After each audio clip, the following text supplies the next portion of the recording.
I am talking about Jonah today, Jonah and the big fish. There's really nothing in the Bible that says it's a whale, so I'm calling it a big fish. And the book of Jonah is one of the 12 books of the prophets in the Bible that are in the closing section of the Old Testament.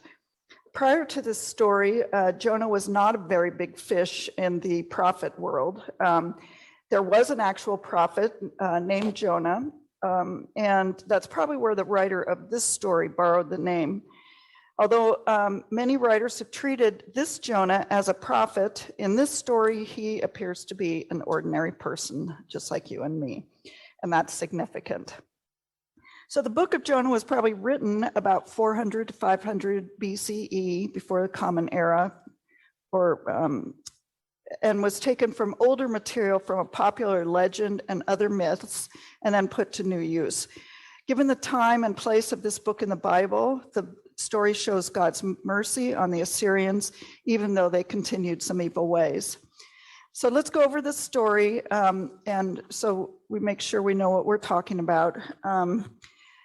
God commanded the prophet Jonah, and as I've mentioned, he wasn't really a prophet, to preach in Nineveh.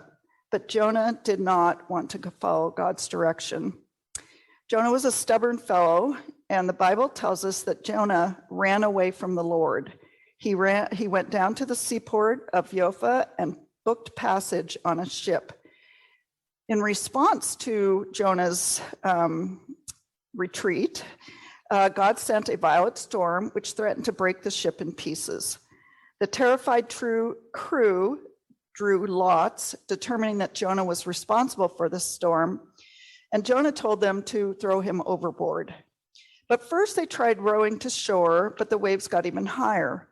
And afraid of God, the sailors finally tossed Jonah into the sea at his request, and the water immediately grew calm. The crew made a sacrifice to God, swearing vows to him. Instead of drowning, Jonah was swallowed by a big fish, which God provided. In the belly of the fish, Jonah repented and cried out to God in prayer. Jonah was in the giant fish for 3 days, and at that time, God commanded the whale, and it vomited the reluctant prophet onto dry land. This time, Jonah obeyed God. He walked through Nineveh, proclaiming that in 40 days, the city would be destroyed. Surprisingly, the Ninevites believed Jonah's message. And again, Jonah questioned God because Jonah was angry that Nineveh had been spared. When Jonah stopped outside the city to rest, God provided a vine to shelter him from the hot sun. Jonah was happy with the vine, but the next day, God provided a worm that ate the vine, making it wither. Growing faint in the sun, Jonah complained again. God scolded Jonah for being concerned about a vine, but not about Nineveh, which could have lost 120,000 people. The story ends with God expressing concern even about the wicked. So one of the things, as you know, and as Suzanne alluded to, I do like the Bible stories. I like the metaphysical interpretations of them. And so I want to delve into that today, as soon as I get to that page. And so let's break this down into our metaphysical interpretation. So God taps Jonah, who is an Israelite and an ordinary guy, on the shoulder and asks him to go to Nineveh, commanding him to preach repentance for their immoral and corrupt ways. He is supposed to let them know that they have options, that they can turn their ship around before it is too late. They have 40 days. We know 40 stands for completeness. In 40 days, persistence in their evil ways would make the city ripe for destruction. Nineveh was known for its wickedness. They had murdered a lot of people, they had enslaved entire nations, and they were mostly concerned with making money. It was a pagan religious center, it was a large trade center, and it was the capital of the Assyrian Empire, one of Israel's foremost and fiercest enemies. So metaphysically, Nineveh stands for the planet that we inhabit, filled with petty politics, vanity, and corruption. It can also stand for the lower mind that is steeped in spiritual idolatry. The hustle and bustle of Nineveh's city life represents the egoistic life with our thousands of daily busy thoughts. So Jonah wants to stay in his ego and lower nature. We already see that he has a concept of separation from spirit. Instead of helping Nineveh inhabitants turn their ship around, Jonah jumps on another ship to travel to Tarsus. As God sends him to the east, Jonah goes to the west. He heads for the port of Jaffa, where a ship will take him to Tarsus. There's no evidence that we know where Tarsus is. And so scholars think that it might have been Carthage, which is today Tunis, and others speculate that it was in Sardinia. But actually, wherever it was a long way away, which is the point when you're running away from God. So Jonah is us. Often we choose to run away from our life's mission, rejecting our identity as witnesses, believers, or examples to the world. The ship represents the body containing the human soul, just as the ship contains the passengers. And we spend a lot of time trying to escape physically and emotionally to a place where we can more effectively embrace the illusion that we are bereft of mission and message, that we are no more than creatures or animals seeking satiation and self-gratification. So we sail blithely through the waters of life, ignoring the inner voice of God, all the while trying to convince ourselves that we are happy. In response to Jonah's departure, God sends a violent storm which threatens to break the ship apart. What does this storm stand for metaphysically? Well, it stands for the tumultuous circumstances that life presents to us, threatening the very survival of our ship, our body, and our essence. Some people awake from their illusion at this point and turn back to God. If you have enough of a storm in your life, you may be able to basically bring yourself to consciousness and realize that you are getting too far away from God's will, but not our Jonah. Like many people, he becomes even more detached from an authentic reality. And as people detach, they may place others in danger. Here, he is endangering the other sailors and the cargo belonging to other people. The sailors, usually a rough and tumble lot, beseech their gods to help them to figure out what to do. The greater the turmoil, figuring out what to do. But what does Jonah do? He falls asleep, making believe that all is normal, that his life is under control. Does that seem familiar to us, that we basically kind of back up and say, I think I'll just drop out of this for a while and ignore the fact that there's a storm brewing somewhere else. So the greater the turmoil, the deeper the chaos, the more people in these circumstances sink into their slumber or their unconsciousness. They are oblivious to the disintegration of their own reality. Many of us are unaware that we consciously reside in our lower nature of the ego. So now a little reality intrudes on Jonah. The captain approaches. This is like when we have an inkling that things are not going right. Someone just tapping us on the shoulder, that little voice whispering where all of a sudden you think, I'm starting to get a sense that this is actually not where I should be. The cargo has already been jettisoned at a cost to the owners. The sailors are on their knees to their gods. And the captain asks Jonah, how can you sleep so soundly? How can you ignore what's going on around you? Call your God, meaning help us. Stop ignoring the problem. Stop denying who you are. Remember your purpose and from what people you come from.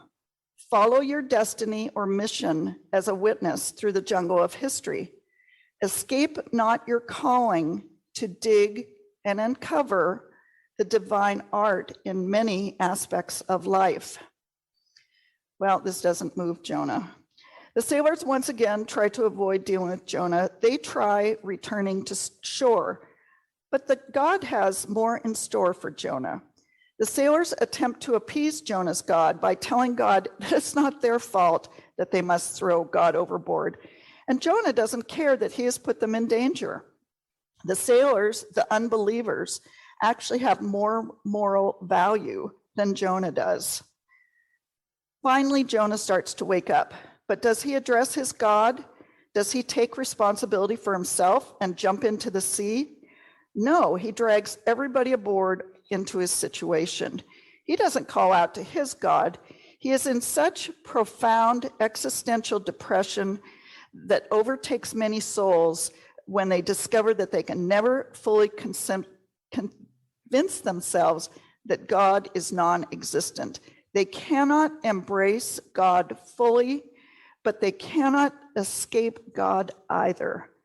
Perversely, he wants the sailors to get rid of him. Bury my soul, he tells them, and again, he sloughs the responsibility off onto others.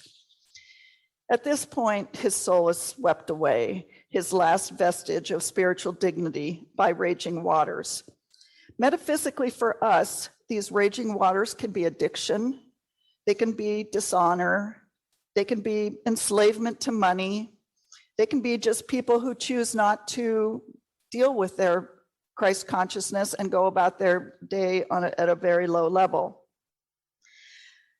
But Jonah's human identity is swallowed up into a fish. The Phoenician word used in this story for the fish can also be translated into anxiety.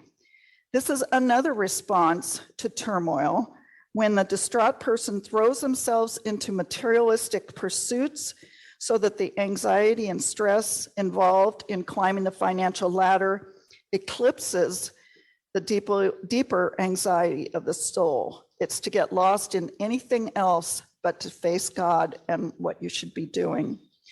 For example, we allow ourselves to be swallowed up completely in a career until we forget that we are human beings, for example. Jonah is swallowed by a big fish provided by God. In Hebrew at this time, a whale was called a leviathan, so it's not necessarily a whale that Jonah lived in for 3 days and 3 nights. And this seems to have provoked a lot of questions over the years. Can someone be swallowed by a large whale and live? Most recently, reported on June 11th of this year, a lobster diver in Massachusetts said he was sucked into a humpback whale's mouth and spat back out. Experts said that the esophagus on a non-toothed whale is too small to actually allow a human being, but the whale could wrap their mouths around a large object and spit it out. When a humpback whale opens its mouth to feed, it billows out like a parachute, blocking the animal's vision, which is why so many whales become entangled in fishing gear in their mouths and jaws. In 1891, a newspaper story alleged that a man had been swallowed by a whale when the whale attacked the whaling boat he was on off the Falkland Islands.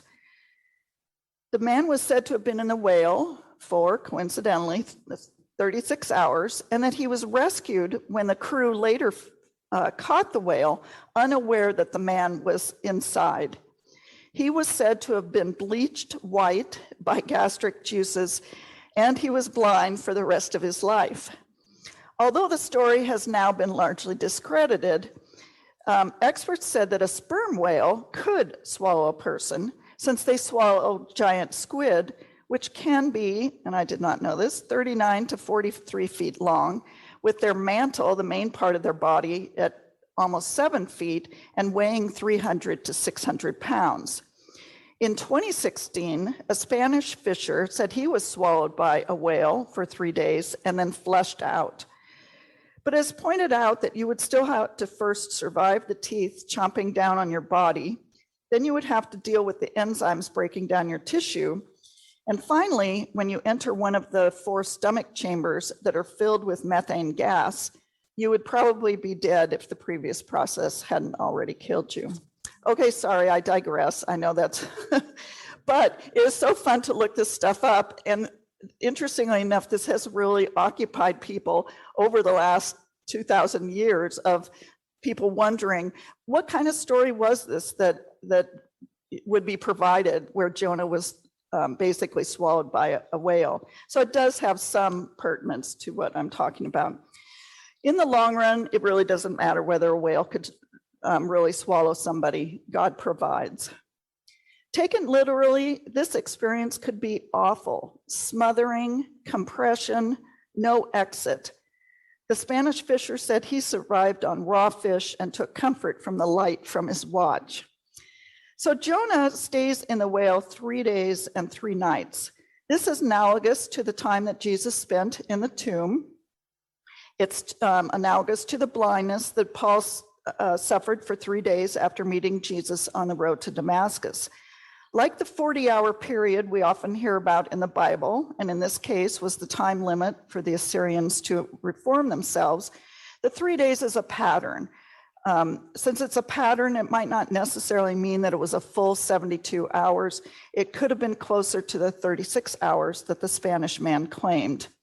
These 3 days instead are symbolic of the initiation process, when the subconscious and conscious become one to form the Christ consciousness. But does the experience have to be awful? Does it have to be something where it's scary and not to be desired? The experience could, on the other hand, be safe, be warm, and all-enveloping, perhaps similar to being held in the womb of a cosmic parent. A full body melting into the great ocean of bliss, power, and benevolence of the sea. The Buddha consciousness, nirvana, the Muslim garden of delights, heaven, unconditional love, or the Tao. As a grown man, Jonah was returned to a primal, fetal state of being a child of the universe. Or it could just be in the story that Jonah did die and that he was resurrected. Or it just could be a miracle. The experience, though, of being in a warm, enveloping environment, if you cannot assert control over your innermost thoughts, means that maybe you need to return to the belly of the fish to go deeper to renew and restore yourself. What is the belly of the fish? It is the dark depths of the sea, far, far, far beneath the surface. There are no friends. There is no family, no connections. There's just you, your core, deconstructed to the utmost. As one writer says, it is a struggle to accept, embrace, and allow our own undoing. We kick, we scream, we oppose that process, we fall apart. But that's the paradoxical invitation here, is to let go of your control, your worries, your fears, your what ifs, your I wish, your woulda, coulda, shouldas, as Hillary said, until you go into your Nineveh and do what you could not do before. We want to be who we really are and who we were unable to be before. We want to be in a consciousness that allows us to transform our surroundings. We want to be a domino that causes entire cities and nations to fall differently than would otherwise be the case. Could we be a Jonah that wakes up hundreds of thousands of people? Or we wake up just one other person? People all over the world today must feel like Jonah in the belly, sitting in darkness and pleading for divine intervention. Fillmore says that being in the belly was hell, but another Unity minister called it an involuntary time out, like an unexpected illness or an accident that stops you in place and gives you time to think about what's going on. How many times have you gotten sick in the middle of a frenzy of work or when you go on vacation? It always seems like a sign from your body that it can take no more. It allows you to shift consciousness. Older commentators tend to see the moral of the story as obey God or suffer the fate of being swallowed by a whale. But most see this as an initiation story, a fable of spiritual growth in which Jonah is reborn as God's appreciated servant. Jonah makes a beautiful but half-hearted prayer to God, and in response, God has the fish vomit Jonah back onto dry land. He does not even have to get his feet wet. One commentator says that we recognize at this point that the biggest problem is not the fish. It's that Jonah has been swallowed up by his own anger and his own resentment. But Jonah's prayer reveals that Jonah still has some learning to do. He is a flawed, normal human being given a second chance. So God sends him again to Nineveh, where Jonah takes a hard line with the people. The effects of doing evil are evil. The people will come to destruction because they have not followed the laws of God. But Fillmore says that in taking this hard line, Jonah is in that prophetic state of mind that basically, if used without divine love, fixes men in bondage to a belief of law in cause and effect. Error showing cannot be redeemed or forgiven. And similar to some beliefs, repent or all hellfire and damnation will be waiting upon you. So Jonah is still not really carrying out God's message here. He is basically carrying out his own message that the people in Nineveh are sinners and that they should be destroyed for being in that position. So Jonah travels through the city shouting his message. And some argue that Jonah's message was all the more taken seriously due to the fact that his skin might have been bleached white, that he might be blind, and that he looks very harrowing, perhaps a specter or apparition of bad times to come. But in any case, to Jonah's surprise, he has great success. The king, or metaphysically the ruling consciousness, sheds his royal robes of materiality and puts on sackcloth and ashes of spirituality. He calls for his people to follow him. Now, anybody else who'd carried a message in and seen it have great success would be jumping up and down here, singing, giving thanks. Woohoo, I'm a great prophet, but not Jonah.